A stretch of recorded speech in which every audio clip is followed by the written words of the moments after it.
Hello, I hope you're having a lovely day today. I am sharing with you what I'm doing with bulk food that we have gotten locally for the fall. So that has been a big priority for us, is sourcing our food as locally as possible if we don't grow it ourselves. Obviously, there are things that we can't source locally, but where we can, we try to. I'll link 2 links below that may be helpful for you finding a farm near you, whether that's dairy or produce. And keep checking because you never know when new opportunities will come up. That is the case with today's drop. Got back on their website and I noticed that they have a new drop location 20 minutes from us. They remind me of Azure Standard, but local to our state, which is ideal. There was 5 other families there. It reminded me of back in the days when we first started buying from Azure, and it was very small. So what I got was this 25-pound box of butternut. It is organic butternut for $32. And this 40-pound box of Golden Delicious apples for $32. 2 apple cider gallons for $8.45 each. And then this box of Concord grapes, which was 25 pounds for $29. I went ahead and just stored them in my refrigerator drawers until I got to them. My mom cans grape jelly and grape juice, so I asked her for her recipes for what to do with these. So first I'm going to make grape jelly / jam. It's not totally jelly because of the way I did it. Puree definitely got through the sifter, but it's still really delicious. I also watched an Appalachia Homestead video on what they did, just so it was easier to see. I'll link that video below if you're interested in that. You could see this masher did not work that well because it was too big. I ended up finding a solid masher at a yard sale a few days ago for 50 cents, so I will now be using that one in the future. And this little Nifty sifter, I guess you call it, it's vintage. My mom got it for me a year or so ago, and this is my first time using it because normally I make jam, like strawberry jam, so you wouldn't need this, but this worked out really well for the grape jelly because it sifts out all of the skin and the seeds, but everything else came through. My mom told me later that I could have put cheesecloth down in it and that would have made it so it was more of the juice that came out, and then not use that wooden thing to press it through, but I still liked the consistency and it tastes amazing. So this was so therapeutic to do. I did this one evening and it was so enjoyable. I did make a bit of a mess. I was not prepared for the grape juice splattering everywhere, so it was a little bit of a learning curve with that.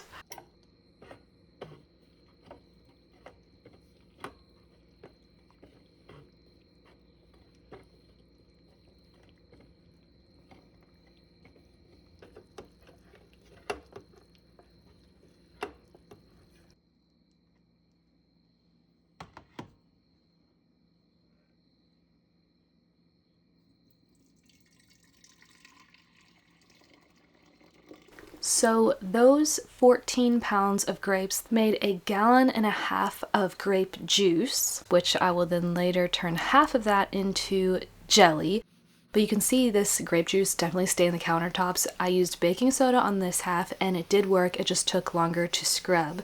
And then on the other half, I wanted to try using banh mi. I first heard of this from my friend Becky. She has an Instagram page called _keeping_home. And it did work as well. It actually worked quicker than the baking soda did. Both worked equally well. I like the banh mi for a lot of house cleaning. It's a natural cleaning agent and it is very inexpensive. So if you haven't tried it, I recommend it. Now we are on to another day of making the grape jelly. I use Pomona pectin for making jam or jelly. I get it from Azure Standard, and so first you want to start by making your calcium water, and then I am adding that to my grape juice that is in my Dutch oven.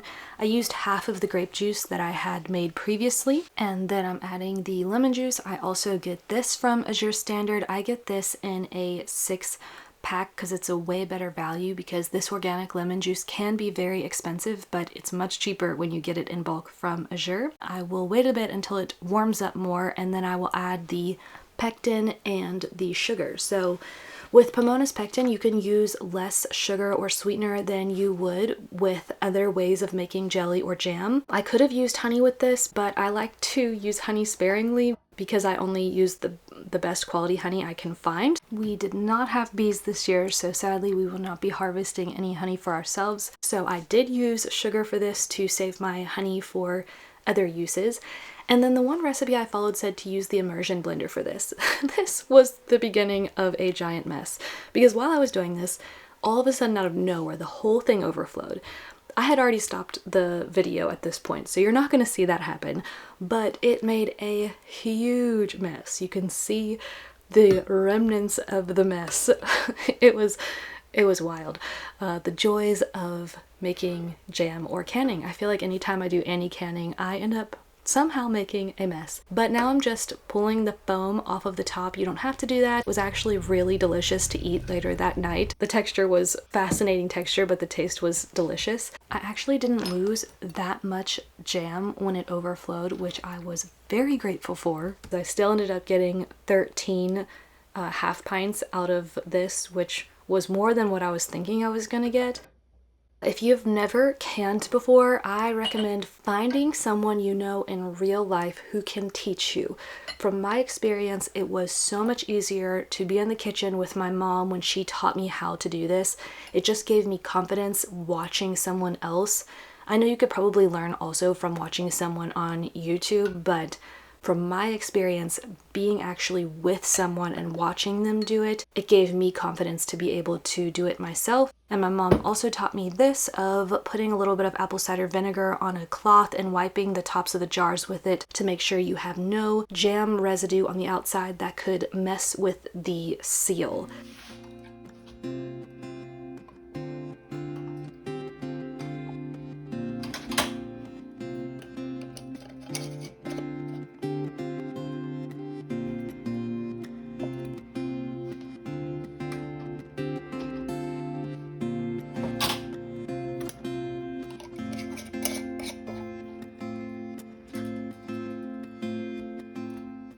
And these half pints just needed to boil for 10 minutes, so I start that 10-minute timer when this top gets to the zone 1 canning level. That's because I am under 1,000 feet altitude. Once that 10 minutes is up, I just turn the heat off, leave the lid on, let it sit for another 5 minutes before I take the lid off, and then take them out. And then you will start hearing these sounds, which is the sound of success.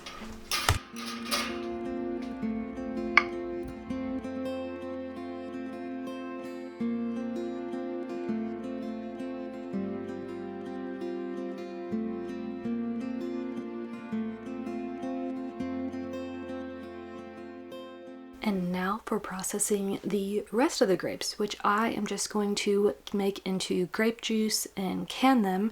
And then I will use the grape juice to either just drink, or I could even make jam with it later, or I can use the juice to make gelatin gummies, which I will show you how I do in a little bit. So I did learn from the first time around. Now I have a cookie sheet under my tin, so that way if it splatters, it's not a big deal. Now to making the gelatin gummies. I played around with this recipe a little bit. The night before I had made it with 3 tablespoons of gelatin per 1 cup of juice. That was too thick, so this time I did 1 tablespoon of gelatin to cup of juice, and you'll see, but it ended up being a pretty soft gummy. I think 2 tablespoons of gelatin is the perfect balance for this. Because this juice does have a little bit of puree, I think that has affected the consistency with it. I get this gelatin from Perfect Supplements. I do have a link with them, which I will share below. I'll have more details about that. You get 10% off when you use my coupon code. I love the Perfect Supplements brand. I get my collagen from them as well. So if you use that link, I really appreciate it. It's a blessing to me. I love making gelatin gummies because they are so good for you. Grass-fed, grass-finished beef gelatin is very nutritious. I do this because you need to let the gelatin bloom for a little bit. Once it's mostly dissolved into the juice, I will then add it to the rest of the juice in a skillet. There are thousands of recipes out there for making your own gelatin gummies. Just type in gelatin gummies and you will see all kinds of things, all different juice combinations. So I highly recommend making that. It's a nice snack for kids too.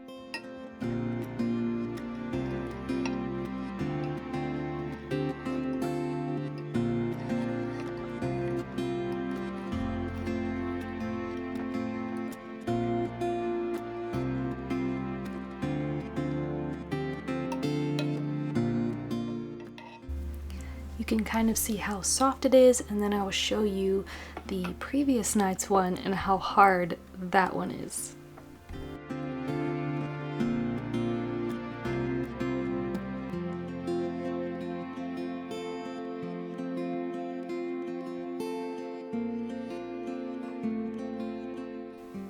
And now on to making butternut lasagna. I love this recipe. It is a cast iron skillet recipe and I change it up a little bit.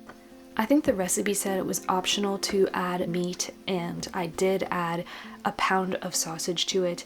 And then I've also made this recipe again since this, and I'll show you what that looks like, but I made it with chicken and that was also really good. I had never heard of doing this before, but the recipe said to break up your lasagna noodles into 2-inch pieces and then cook them. So these lasagna noodles were from Azure Standard. I looked up and they do not sell these anymore. You cannot find them anywhere on their website, or at least I couldn't when I was looking them up.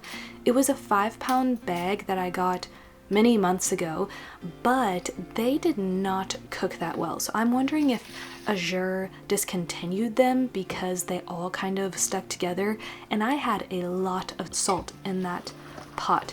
I also forgot to reserve the pasta water that you're supposed to add back in. It's not a big deal, I just used water instead. Both times I've made this, I've forgotten to save the pasta water.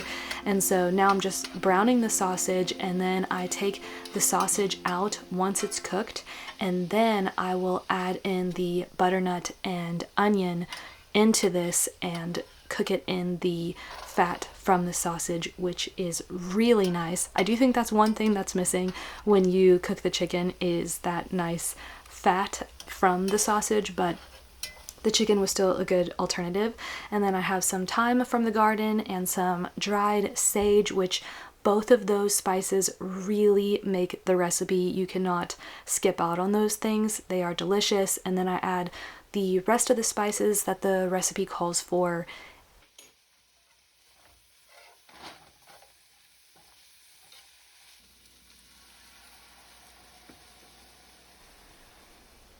And then I am adding some raw cream and milk.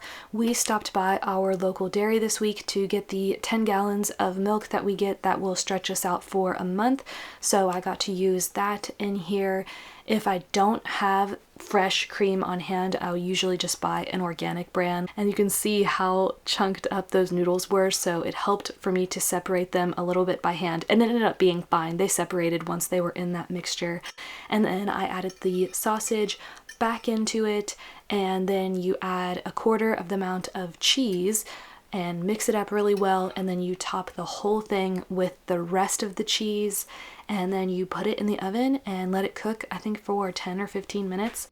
This is going to be a fall favorite. So there is no tomato sauce with it, which was really nice. It's a great alternative style lasagna. I'm going to play with the recipe a little bit and see if I can bring this to our church potluck and see if it'll do well in the crock pot. It was so good. And here is what the chicken one looked like. You can see I still had a little bit of trouble with the noodles, but the flavor in this is so good. A great thing about butternut is it stores for a very long time. If you didn't grow it yourself, you can buy it and it should last you a very long time in the house. Now with the milk that we get from our local dairy, we do freeze it. It takes us about 1 hour and 20 minutes to get to our dairy, so we usually go once a month. I will freeze the milk in these quart-sized jars. I have some jars that go straight up like these, and they are really nice because you can freeze it all the way to the top. The jars that have the curved edge, I just stop before it starts curving, and as long as you let these thaw out at room temperature, I've never had a glass jar break. I also am very conscious of how far I fill them up. And while I'm in here, I am going to steal some of my homemade coconut oil dark chocolate because that is one of my favorite snacks. And then I always keep aside 1 gallon of our milk to make yogurt. I follow Jill Winger's style of making yogurt because it is so easy. I will link her recipe for it below, but you basically just pour your milk into glass jars, put it in a hot water bath with a towel at the bottom to keep them from clinging against each other or at the bottom. Cook it on medium-high heat until it hits 180 degrees. Then you take it out and let it cool back down to 110 degrees. And then I will add 2 scoops of probiotic yogurt. If I had some yogurt from last month, my homemade yogurt, I could have just added that, but we didn't have any left. So you just make sure you get store-bought yogurt that does have the cultures in it. Put it in a cooler box with the hot water that I cooked it in, close it, let it sit for 24 hours, and that is how the yogurt turns out. And I'm adding some of the apple pie filling that we had from last year to it. I'm trying to go through this so that way with my new batch of apples, I can make more applesauce and cinnamon apple cubes to can for this coming winter. So this is a new recipe that I tried. It is an apple custard baked dish. I don't think I cooked it long enough. The flavor of this was amazing, but I did this on a morning where we had to be somewhere, so I was in a little bit of a time crunch. I definitely think it needed to stay in the oven longer because these were supposed to turn into bars and they never quite set into solid bars. The flavor was amazing. It just, the consistency wasn't right to me. So I think I'll need to try making that again and make sure I have time to actually cook it through properly. That is what I've done so far with all of the items that I've recently gotten locally. I hope that you're able to find food sources local to you where you are. It's a joy to be able to preserve these fall foods so that way we can enjoy them all winter. I hope you have a wonderful weekend. I bless you and your households.